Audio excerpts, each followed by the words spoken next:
ये 8 सेकंड का video social media पर तेजी से वायरल हो रहा है, जिसमें डिनर से पहले इजराइल के प्रधानमंत्री बेंजामिन नेतन्याहू मोदी की तरह ही सदरी पहने नजर आ रही हैं, जिसे देखते ही पीएम मोदी चौंक जाती हैं और ये वीडियो खुद नेतन्याहू अपने सोशल मीडिया अकाउंट से साझा करते हैं।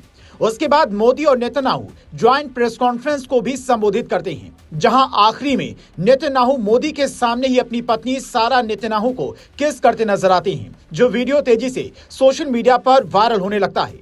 मोदी और नेतन्याहू की दोस्ती देखकर ऐसा लगता है कि मोदी भले ही दूसरी बार इजराइल गए हों, लेकिन ये दोस्ती दशकों पुरानी है। तभी तो इजराइल के अखबार मोदी की तारीफ में कसीदे पढ़ रहे हैं। पूरा हिंदुस्तान मोदी की इजराइल यात्रा की तस्वीरों को देखकर गर्व महसूस कर रहा है, जबकि दूसरी तरफ दुनिया के कुछ देशों को मोदी की इस यात्रा से मिर्ची लगने लगी है। ये तुर्की की सरकारी मीडिया TRT है जो लिखती है, शालोम नमस्ते।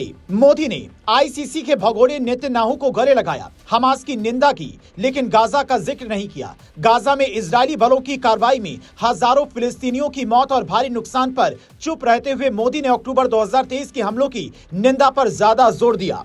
तुर्की की ये पीड़ा साफ बता रही है कि मोदी का आतंकवाद के खिलाफ वाला बयान इसे रास नहीं आया, क्योंकि इसका दोस्त पाकिस्तान तो आतंक का गढ़ रहा है। कुछ ऐसा ही हाल फिलिस्तीन की मीडिया का भी है। पैलेस्टाइन क्रॉनिकल ने लिखा, युद्ध अपराधों के आरोपों के बीच किसी बड़े देश के प्रधानमंत्री की मौजूदगी ये संकेत देती है कि इजराइल पूरी तरह से अलग थलग नहीं है। इसके अलावा अल जजीरा ने अपनी रिपोर्ट में लिखा, इस यात्रा में रणनीतिक फायदे को ज्यादा अहमियत दी गई है और गाजा के मानवीय संकट पर कम ध्यान दिया गया। पाकिस्तान के अखबार भी कुछ ऐसे ही बातें दोहराते नजर आए। पाकिस्तानी अखबार डॉन ने लिखा, मोदी ने अपने भाषण में गाजा में 2 साल से ज्यादा समय से चल रहे युद्ध में हजारों फिलिस्तीनियों के मारे जाने का जिक्र नहीं किया। उन्होंने इतना जरूर कहा कि भारत क्षेत्र में शांति और स्थिरता की हर कोशिश का समर्थन करता है। उन्होंने इस दौरे में किसी फिलिस्तीनी नेता से भी मुलाकात नहीं की। हालांकि मुस्लिम देशों की पीड़ा सिर्फ मानवीय संकट को लेकर नहीं, बल्कि उनके अपने एजेंडों को लेकर है। पाकिस्तान अपना नया एजेंडा ये चलाना चाहता है कि दुनिया भर के मुस्लिम मुल्कों का वो लीडर है, जबकि तुर्की अलग दावा करता है। लेकिन भारत चूंकि दुनिया का बड़ा बाजार है और भारत हमेशा मानवीय आधार पर हर देश की मदद करता है, यहाँ तक कि तुर्की में भूकंप आने पर भी मदद भेजी थी। इसलिए भारत को कोई मानवीय आधार पर हवाला दे तो ये बड़े बड़े एक्सपर्ट्स को समझ नहीं आती।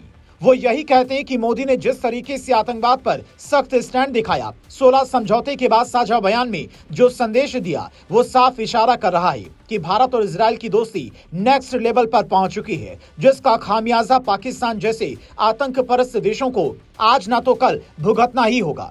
इसीलिए मोदी जब इजराइल जाते हैं, भारत हथियारों की कोई नई डील करता है, तो ये लोग नया राग अलापने लगते हैं।